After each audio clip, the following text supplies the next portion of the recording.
I showed up at my cousin's wedding carrying a $2,900 gift and rocking a fresh haircut. At the entrance, my aunt was checking names off a list. She looked up and said, "Oh, you're just evening only." That meant no dinner for me, just some awkward mingling. I forced a smile, turned around, walked back to my car, logged into the wedding fund I helped set up, and hit withdraw all. 40 minutes later, the wedding planner sent a message to the group. Dessert service was canceled, and the balance needed to be paid immediately. At 9:11 p.m., my sister texted me, "What did you do?"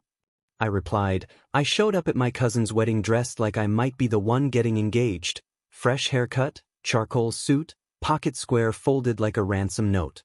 My gift envelope held a check for $2,900. I had written that check the night before, glass of overpriced wine in hand, feeling pretty sure I was part of this family thing. At the door, Aunt Joanne stood clutching a clipboard, the kind you get in bulk when running a middle school play. She glanced up, then stared down at her list. "Name?" she asked. I said it. "Full name," she insisted, brow furrowed. "Oh," she said with pursed lips, "you're just evening only." I blinked. "Excuse me?" I asked. She tilted the list like that would soften the blow. "No meal, just mingling." I stood there, wearing $120 socks, wondering if mingling was just a polite way of saying I was tolerated in the hallway. Inside, through the archway, I saw elegant calligraphy place cards, long tables, flickering candles inside hurricane vases, like a Pinterest dream come true. Outside, near the parking lot, a man stacked folding chairs. I felt closer to the guy outside. Evening only. Not family. Not guest. Not a person with a seat. Just a warm body to hold a mimosa and smile for the group photos. I didn't argue. I smiled, turned, and walked calmly back to my car. 10 minutes later, I was logged into the wedding fund, the very one I helped create, set up the platform for, and verified the Stripe account on. "This will make things easier," I'd said, like an idiot who still believed family meant something. The balance showed $6,780. I hit withdraw all. 22 seconds later, the confirmation came through. 40 minutes after that, the wedding planner texted the family group, urgent. Dessert service canceled. Immediate balance needed. Please respond. At 9:11 p.m., my sister messaged, "What did you do?" I replied, "Just mingling." The wedding fund sounded like a group effort, a shared dream, they said. Something we were all chipping in for. What they really meant was, "We dream, you pay." I set it up myself. Stripe, account routing, email confirmations. I even made a little graphic for the invitations. I helped build their perfect day, a subtle guilt trip with a PayPal logo attached. Of course, the first payment was mine. $850 to get things started. Then another $750 when the photographer threatened to cancel because their deposit wasn't paid. I remember wiring that at 11:43 p.m., brushing my teeth at the same time. Because they were freaking out. And they knew I'd always come through. And I did. That's the problem. At first they asked. Then they just expected. $1,200 for the venue. My aunt called it the heart of the whole experience. I wired it in May. They promised it would be paid back from the gifts. It never was. Then came the quiet demands. $1,350 a month for my brother's rent, just until he got his promotion. 15 months later, he got a dog instead. $5,498 for my niece's online college tuition. She said it was her last real shot. I paid in 3 installments. No one else even said congrats. $1,100 to fix the backyard pool at my parents' place. They said guests might want photos by the water. It was March. And the car, a 2012 Ford Focus I'd outgrown but kept in good shape. My cousin needed it for a summer internship 2 years ago. It's still registered under my name but now covered with crypto and Jesus bumper stickers. Not once did anyone say thank you. That's not me exaggerating. No thanks. No, we appreciate it. No dancing bear gif holding a much obliged sign.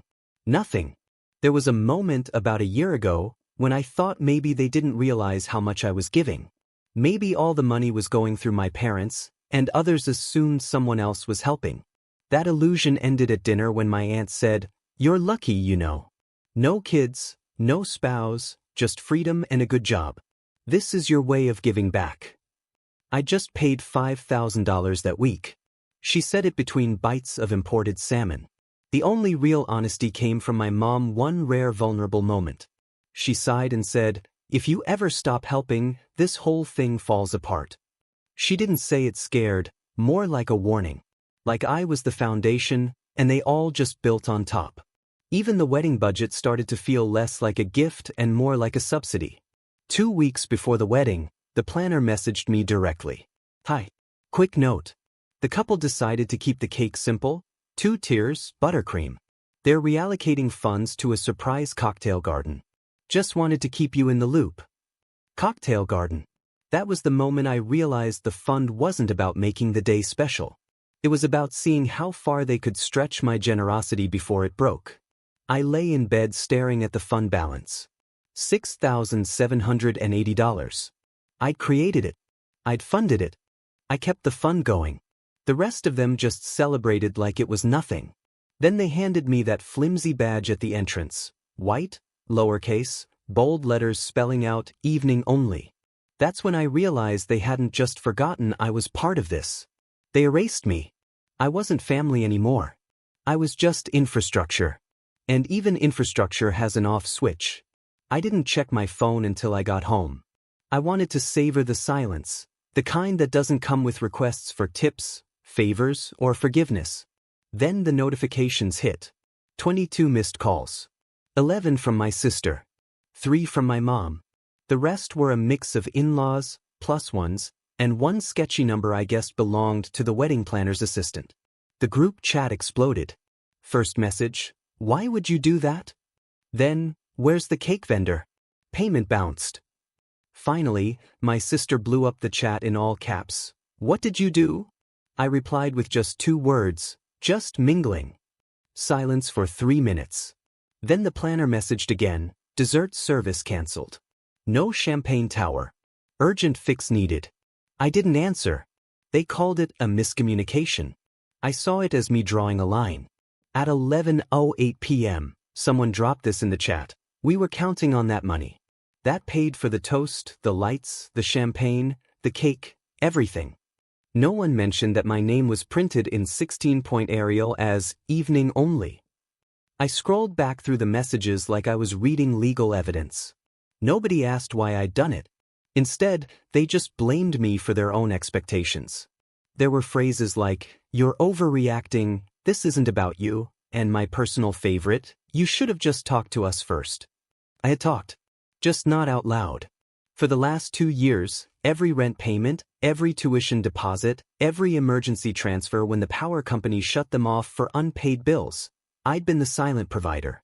They thought generosity came with silence. They were half right. But I wasn't silent anymore. I opened the wedding fund dashboard. The platform had a slick, colorful interface with a cheerful font, branding that assumes everyone's there for love. I clicked the Users tab. There they were, my sister, full admin. My mom, limited access. The wedding planner, finance manager. Billing only. Billing only. That hit harder than I expected. I wasn't even an admin on the account I had created. Then I saw it. A $980 transfer labeled Molecular Bar Experience, Final Installment. My name was on the invoice. I hadn't approved it. I hadn't even seen it. I wasn't told there'd be a bar, let alone one with nitrogen and fire.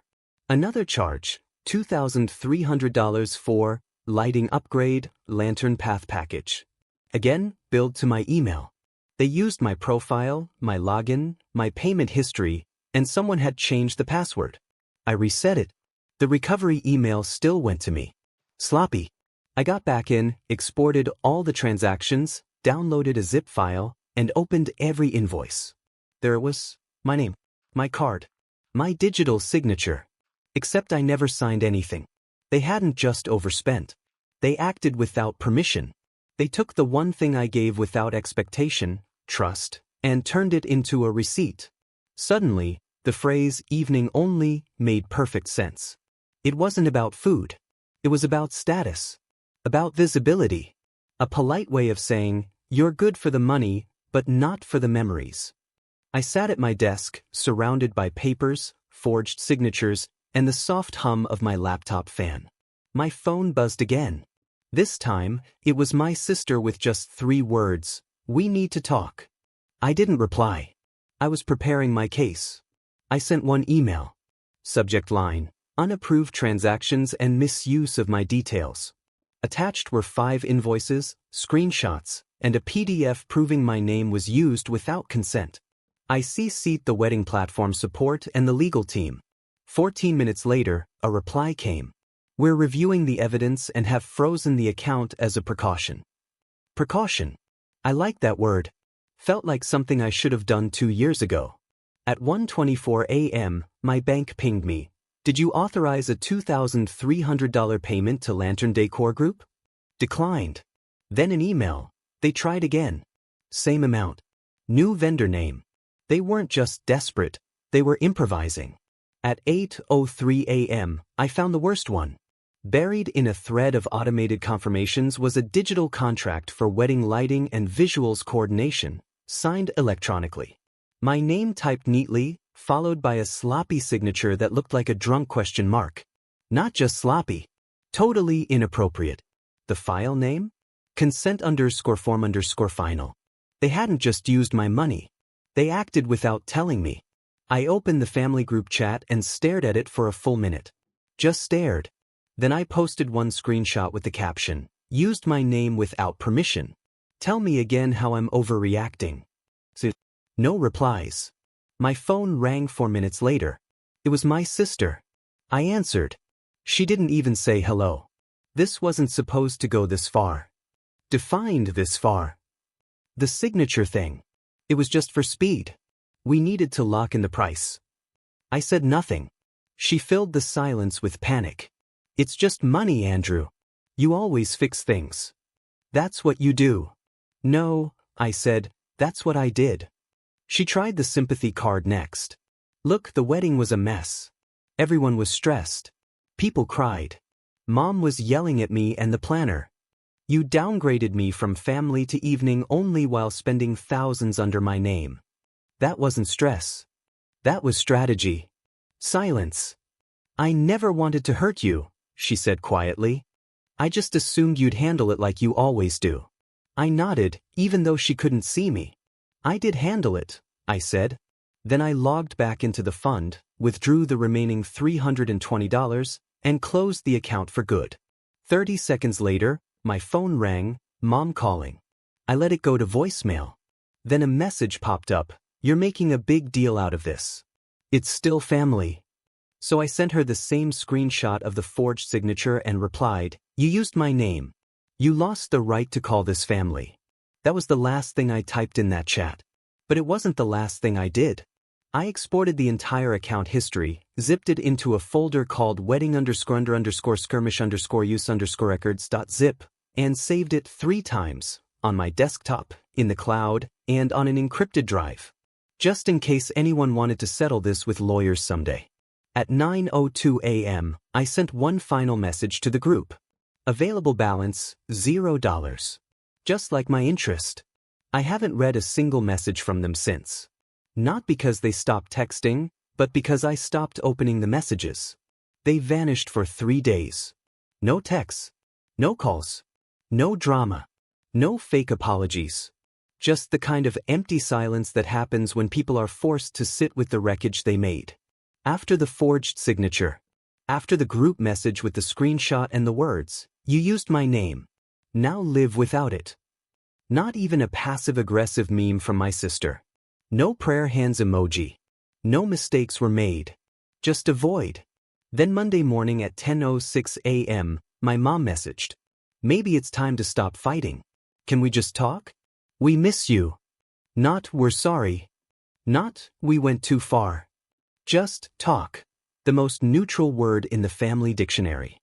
The word they use when they really mean, "Let's get back to the old arrangement, where you pay and we pretend you don't." At 10:08 a.m., Aunt Joanne called. the unofficial family fixer. A woman who can deliver a guilt trip with a smile and a cinnamon roll. I know things got messy, but we're still family.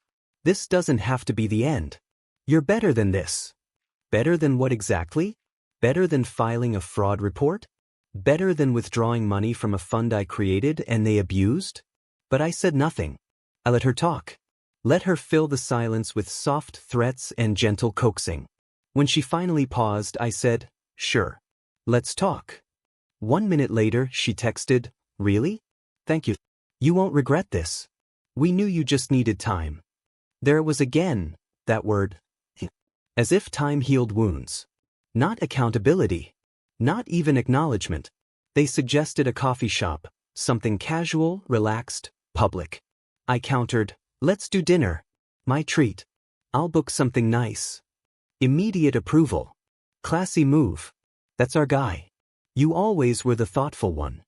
I reserved a table at Al Aran, a fancy place without a phone number, just a concierge email, the kind of spot where you pay extra not to be seated near kids. I picked 7 p.m. table for 6. My name. My timing. My rules. I arrived 15 minutes early, wearing a charcoal blazer and fresh haircut. A watch they once said made me look like a loan officer.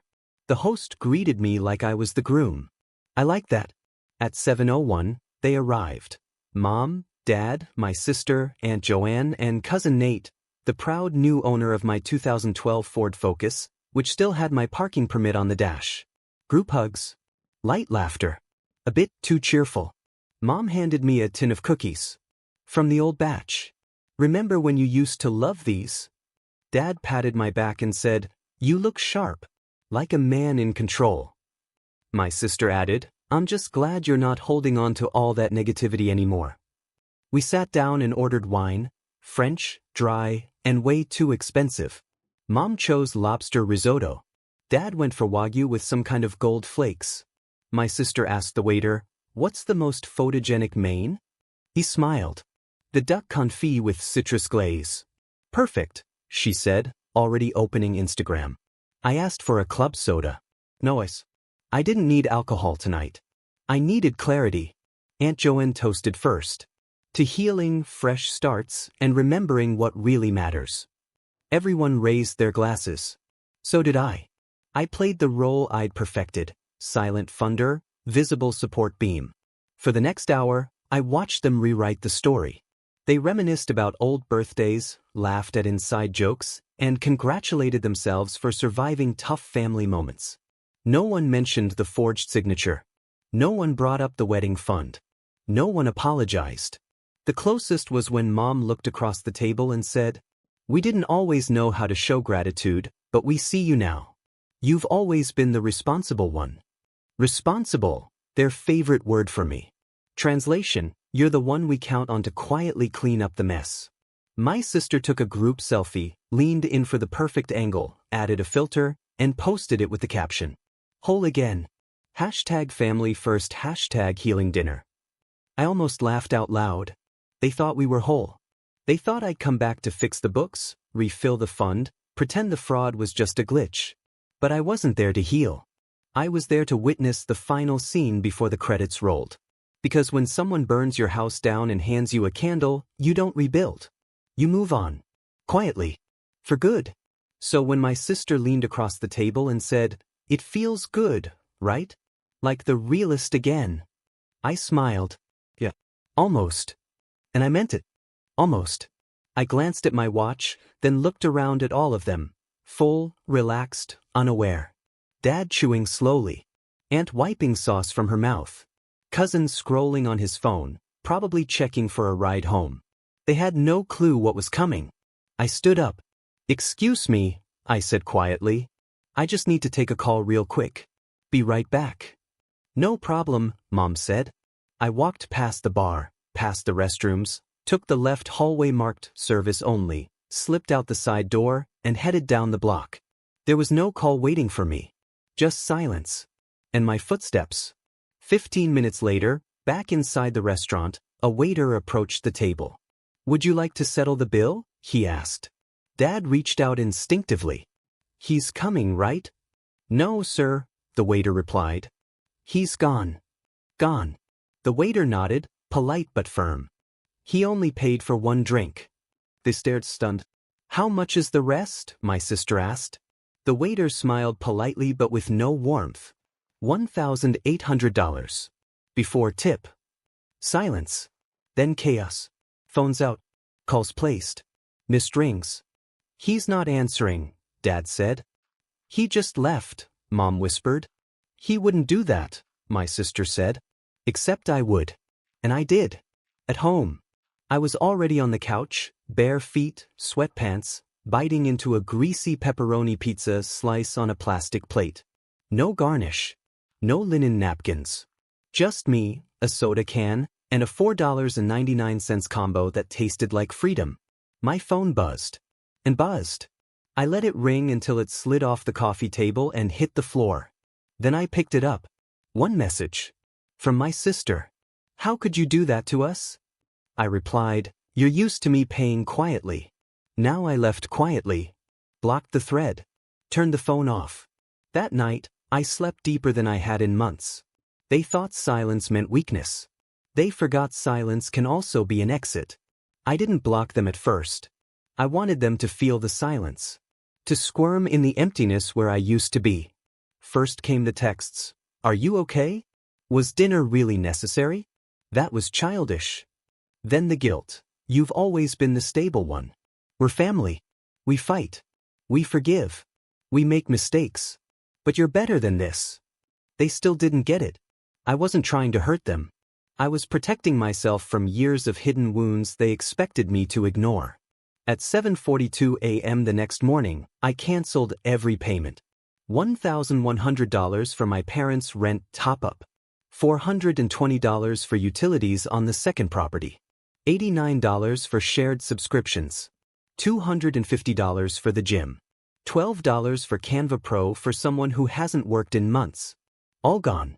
Then I renamed the shared Google folder Family Fund, closed. Archived it. Turned off notifications.